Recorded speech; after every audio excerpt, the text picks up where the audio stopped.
Welcome back to the Extra Rep Podcast, guys. I'm Josh. I'm Liam. So today we're going to talk about nutrition specifically for fat loss. So we've already talked about nutrition for muscle growth, so I think it's only fair that we talk about nutrition specifically when we're talking about fat loss. So there's going to be plenty in this episode we're going to cover. Obviously, we're going to cover energy balance, we're going to cover protein, we're going to cover, carbs and how they work and what, I guess, the best time is to have them, especially when we're looking at optimizing the body composition. We're going to look at, clean versus, I guess, not clean foods and that sort of thing as well. And then we'll obviously look at, being in a fat loss phase shouldn't be forever as well. So we'll cover, we need to have periods in a fat loss phase when we're talking about nutrition, and we can't just diet forever. But the first topic, I guess, always to talk about, Liam, is in terms of calories. Unfortunately, as much as people want to harp on about food quality, there does need to be a balance, of course. But of course, nutrition for fat loss, there needs to be an energy deficit. We do need to be, unfortunately, in a calorie deficit to start seeing some initial weight loss before we start basically talking about anything else. Yeah, I'd agree, but there are some limiting factors to it as well, like, the quality of food could dictate your hormonal response. Mm-hmm. And I know you hate that thing, people blame their hormones and stuff, but it does correlate to things like ghrelin, leptin, so hunger, satiation, things like that can come into play when it comes to fat loss. Well, I think that's interesting. I think that's a good place to start, is that a lot of people where, say, for example, certain foods or certain things and hormones playing a part, you will find that, okay, someone might be in a calorie deficit, but two different people can be in the same calorie deficit, right, with different sets of foods. Yep. And one person could be, fucking starving all the time. Yep. And the next person could be, I'm a little bit hungry, but I'm actually quite content. So Yep. Do you want to almost go through that a little bit of what sort of factors food-wise would affect those two people? I would actually say not necessarily food-wise, even though it is food-wise, but it's mainly around their response to insulin. So blood sugar levels and insulin, and when I used to be metabolically unhealthy, I was like, man, I have a bottomless appetite. What the hell? And this is why you can eat 3 Big Macs and not even feel full, even though it was 1,500 calories. But if you try and eat 1,500 calories of, chicken and broccoli and rice, it's almost impossible. Yeah, and it's, obviously food quality, especially in today's world, it is a big thing, and so it should be.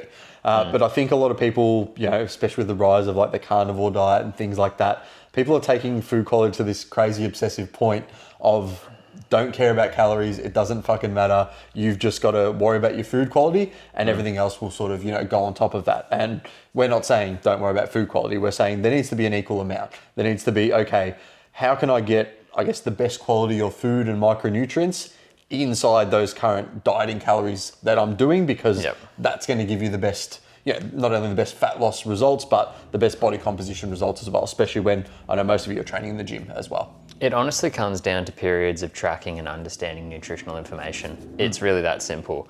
Someone could be on a 2,000 calorie diet, which could be a deficit to most people.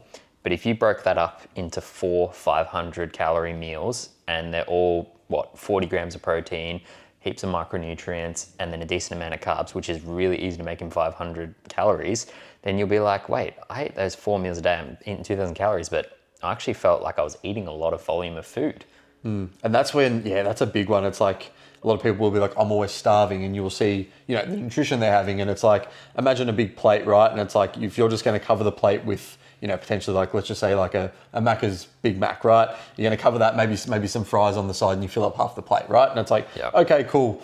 Really not that satiating, unfortunately, just because it's that combination of carbs, fats, and sugar that's going to leave you just wanting more, right? Whereas if you fill that plate with let's just say some chicken thigh, and then some sweet potato, and a big nice micronutrient fueled salad full of vegetables and things like that, and a 0 calorie sauce. 0 calorie sauce, and then maybe or even some little dash of olive oil or something like that, exactly. Right? Make it delicious. That would make 500 calories, but it's like you've just doubled the food volume on your plate. So not only from a chewing and satiation perspective, you've got that, but then you've got the addition of the micronutrients, the protein, all these other things that are really going to make a massive difference, especially when it comes to fat loss wise.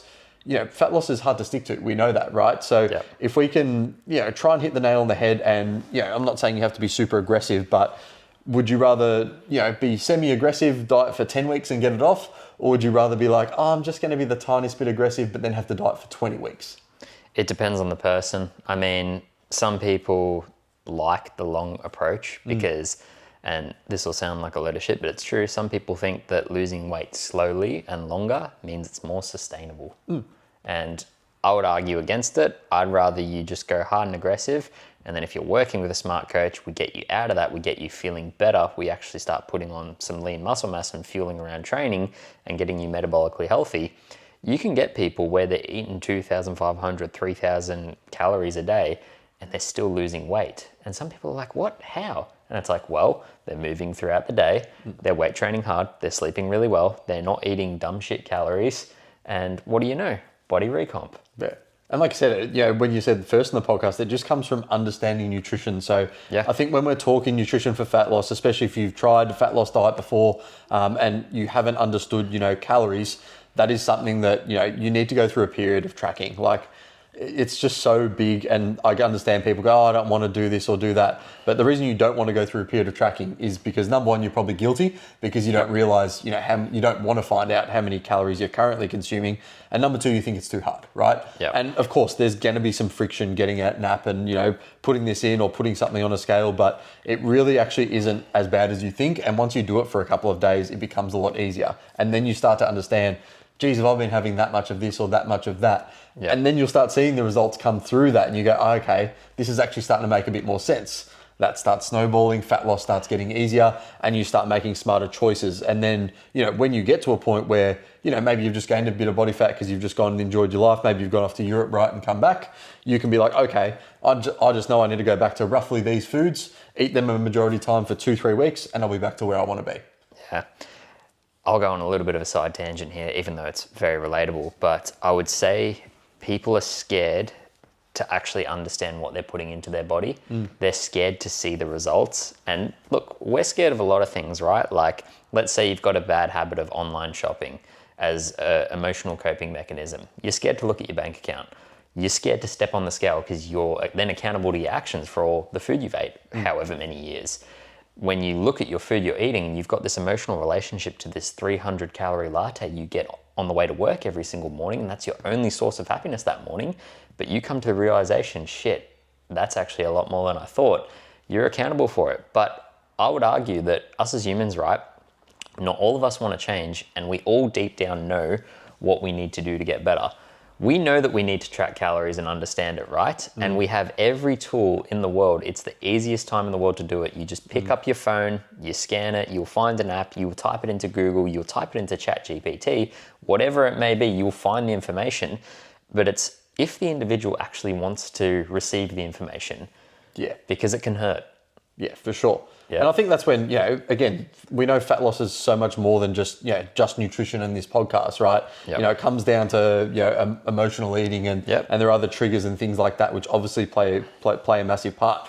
But going back, I think, to help mitigate these type of things, I think one thing or the main thing we really need to talk about is protein. So I like to use the saying that obviously calories are king, but protein is queen. So when we talk... Haven't heard that one before. Yeah, so when we talk specifically about calories, we really want to think protein, calories and protein. If you're going to track anything, at minimum, I would say you're going to track calories and you're going to track protein. So protein's going to do a few different things. So I want to use a quick example in terms of, we call it thermic effective feeding, which is basically you're still burning calories as you're digesting food. So say someone is consuming 2,000 calories from whatever macronutrients they want, and maybe they're getting 50 grams of protein in, right?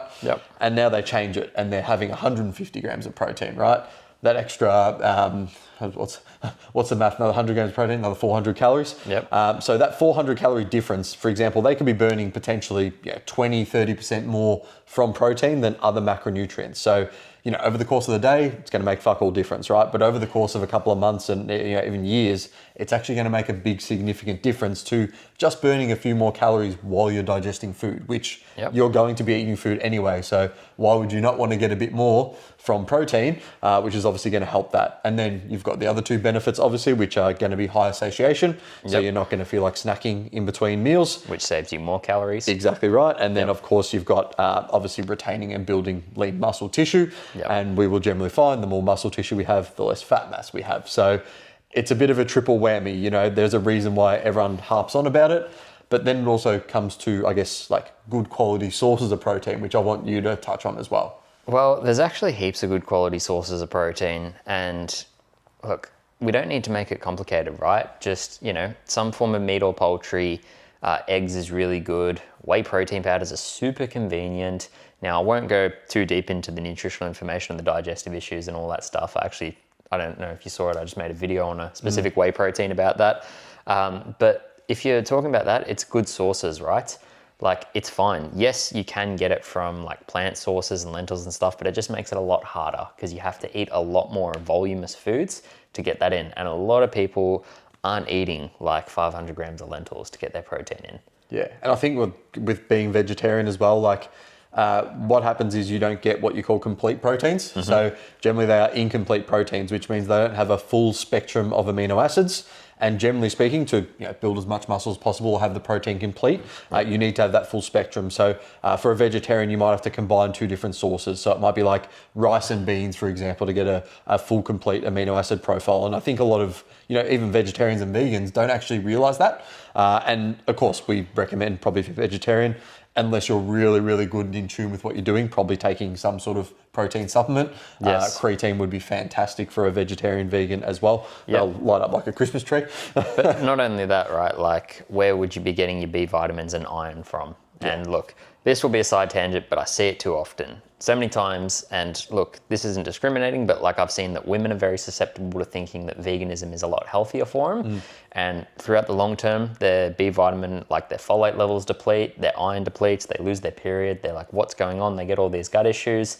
And then, we look through their bloods and we have to start reversing it and, supplementing with methylfolate and desiccated spleen and stuff for iron up inhibition, and then also lactoferrin, which comes from certain milk and whey protein powders. But that's a side tangent there. We'll do another podcast on that. We can do another podcast on that, but it's really important to understand that nutritional information. And if we're talking about nutrition for fat loss, right, which is the whole point of this podcast, the nutritional information and the micronutrients and stuff you need to understand as well. It's not just the protein, carbs, and fats. Yes, the ratios of them in a day-to-day will dictate how you look, but when we talk about like if we're going to dictate how we feel and how we respond to certain things, and especially if we're looking at a long period of time where certain vitamins and minerals can deplete on certain diets, and this is why we want to touch on the subject, and we'll go back into it for you, is why we don't want to be doing a fat loss for a long period of time.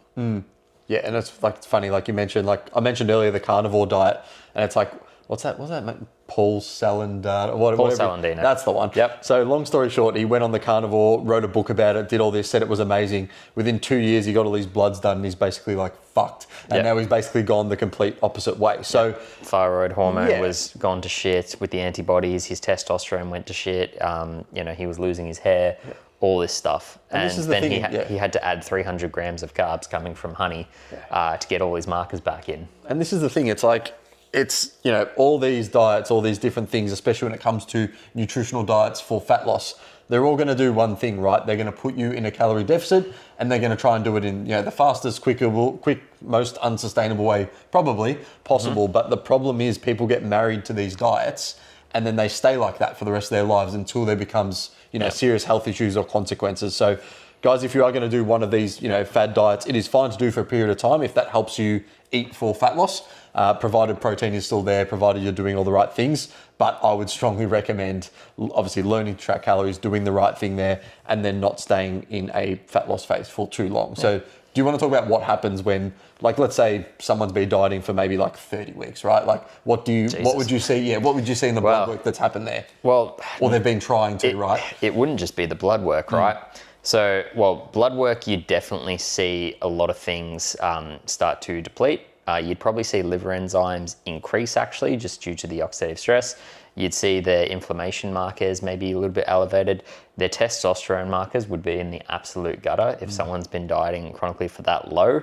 And then the cortisol would be all over the place, but I still don't like testing cortisol in a blood test. I don't think it's as accurate as people make it out to be.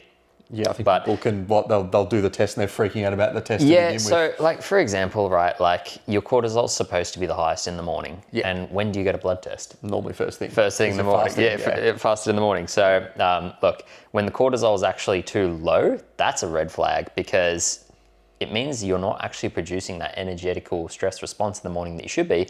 And when you've actually been under a chronic amount of stress for so long, that's when the cortisol and the adrenal glands can actually shit themselves. Yeah. So kidney function, all that stuff can start to decrease. But the quality of life stuff, it's not just the blood work. The quality of life stuff is what really gets me when you've been in a fat loss phase for so long. One, it's like, are you still actually seeing results in the mirror? Like, you know, after 30 weeks, you'd probably be doing a bodybuilding show at that point. Like, yeah, that's a bodybuilding prep, 24 weeks max, around there, 6 months we're talking. So I would look at like, okay, what's your relationships like? What's your sleep like? Because insomnia is a really big thing. If you've been dieting for that long, your body's been in such a stress state for that long, it doesn't know how to relax. And this is where binge eating disorders and all that stuff can come into play. So there's a whole cascade of things where it can affect like your energy balance as well. Like you're just fatigued all the time for no reason. And it's like, hey, you just need 50 grams more of carbs. Sweet, you get that in. Yes, you are metabolically flexible, so you can get that energy in. But then 2 hours later, your blood sugar crashes and you need that extra 50 grams of carbs again. And when someone's dieting, yeah, they're just pushing past it. Yeah. I think one thing I want to touch on is sort of going back to, you know, the macronutrients and things like that. If we're looking at like, say, setting up a like a fat loss phase, right?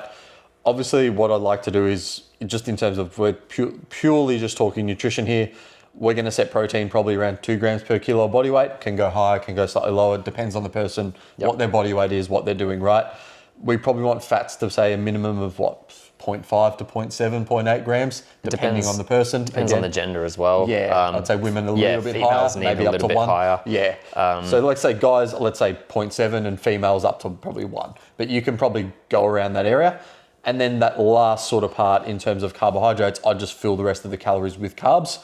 Yep. And as a bonus, if you can keep them more specifically around your workouts, pre and post workout, or get a majority of your carbs around that time, I think especially when you're in a fat loss phase, so you're already in a deficit, that's really going to help with obviously pushing yourself in the gym and then getting the carbs in to be able to help with recovery straight away, because that's going to give you the best bang for your buck in terms of body composition. Again, is it going to be less risk of muscle loss as well? Yeah, exactly. So it's like from a looking in the mirror perspective, it's like if you're just pure fat loss, you don't give a shit about muscle, well, you can sort of do what you want, right? But the problem is you might lose 10 kilos and 5 kilos of it will be muscle. Yep. And you've probably seen those transformation photos of people losing 10 kilos, but they look worse in the second photo.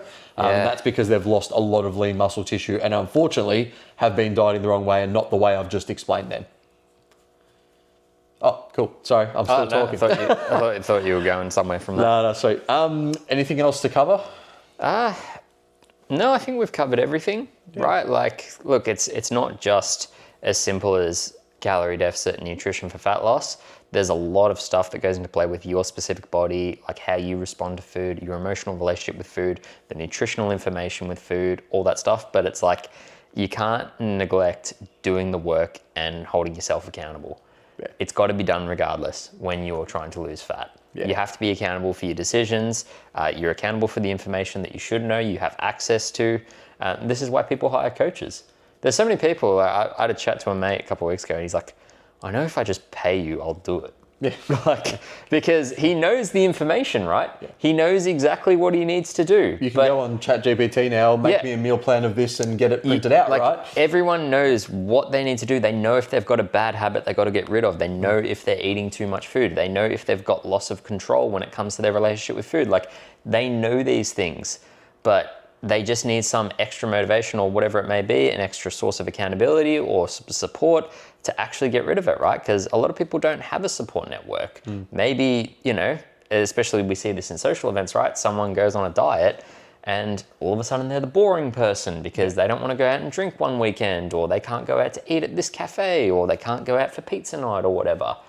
Yeah, I think it's like, it just goes back to, so much more than obviously just nutrition, but a couple of sort of strategies that I feel like have helped my clients a lot that I can leave you guys with, just in terms of helping a fat loss phase and making it a bit better is, number one, you can delay your first meal a little bit longer. Again, probably depends if you're training in the morning as well, but having black coffee is really going to help obviously try and just suppress that appetite.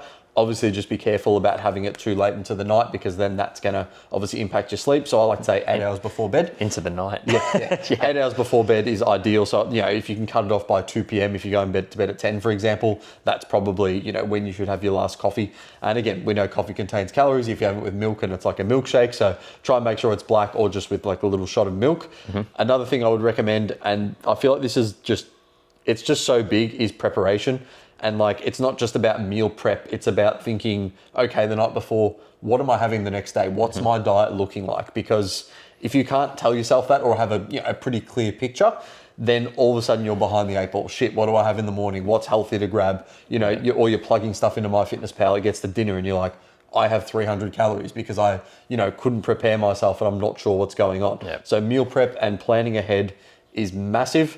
And the last point I'll make is literally just water. So a lot of people think they're hungry, they're literally dehydrated. Yep. Having a glass of water 15 minutes before a meal, having a glass 15 minutes after a meal, those are 3 strategies that I guarantee if you implemented all them and you were taking into account everything that we've sort of told you so far on this podcast, you'd make some great progress in terms of fat loss. Yeah, I gave an equation the other day. It's a simple one that I use with clients. It's for every 1,000 calories you consume, drink 1.5 litres of water. Really easy. You consume 2,000 calories, drink 3 litres of water that day. Yeah. You consume 3,000, drink 4.5. Gut motility really helps with nutrient partitioning and drinking water. And then we get all the regulations that we talk about, the satiation, hunger hormones, all of that stuff. Yeah. And the last thing I will touch on that we, obviously when it comes to carbohydrates, is obviously carbohydrates are fantastic and fibers are part of that. So a lot of people just, especially blokes, right? We do not get a lot of fiber because we just sort of want to eat whatever, not as much fruit and vegetables. So really want to have a look, especially if you're tracking on MyFitnessPal, pay attention to your fiber intake. So I would say at a minimum 10 to 15 grams for every 1,000 calories, I think is a really good sort of ballpark for most people. But for example, my coach has got me, pushing 30, 40 grams, most days, just from, again, nutrient partitioning standpoint, micronutrition, because the better you feel, the easier your diet's going to be, the more you're going to adhere to it, and the better results you're going to get. Yeah, I mean, mood's a big thing. If you feel like shit all day, but you're on a diet, it's like, you're not going to stick with it long enough. Takes 1 second to crack. Because willpower depletes over time and you're like, I'm just depressed all day. Like maybe that extra 200 calories I had is worth just feeling better all day. And it really depends on your goals. I will say, lastly, do you want to touch on any supplements for fat loss? Yeah, so I think in terms of, obviously, when we go from a nutrition standpoint, like I said, fiber's that sort of big thing where I really, really like. And, probably from a potentially aiding fat loss, you could think about some greens as well, like a greens powder or something if you're not getting as much in. From a pure fat loss perspective. I'd argue against that one. Yeah, there you go. Well, there you go. There's a lot of greens powders that are actually just garbage. Oh, shit, for sure. A lot of them are loaded with heavy metals as well now that's coming out. I saw a study that AG1 green, had 9 times the amount of lead that was FDA approved, which is interesting. Yeah, very interesting. Yeah. But back to supplements, I would say, L-carnitine's one that's been a bit not iffy, but it probably can potentially help a little bit in terms of the fat loss production. But at the end of the day, I'm always going back to, creatine monohydrate, caffeine, and just getting, if you need to, some whey protein. And I think they're the sort of keys, but I would probably also vitamin D and fish oil are probably 2 I'd add in as well. I'd add in zinc as well. Correct, yeah. Zinc's really good for testosterone. It works on the same transport chain as vitamin D and magnesium, and then also your fish oil. I would argue cod liver oil is better just from the vitamin A content and the omega-3 ratio to omega-6. But hey, it's still good. Yeah, if you're taking a fish oil, still take it. You know what I mean? Yeah. L-carnitine, if you want to get it naturally through food, grass-fed red meat. There you go. It's the highest bioavailable form of it. Yeah. Sweet. I think that's pretty much everything we need to cover in terms of nutrition for fat loss, guys. But again, if you guys have any questions, please get in touch with us over on Instagram on Action Fitness Nutrition or at Coach Liam C. Murphy. But until next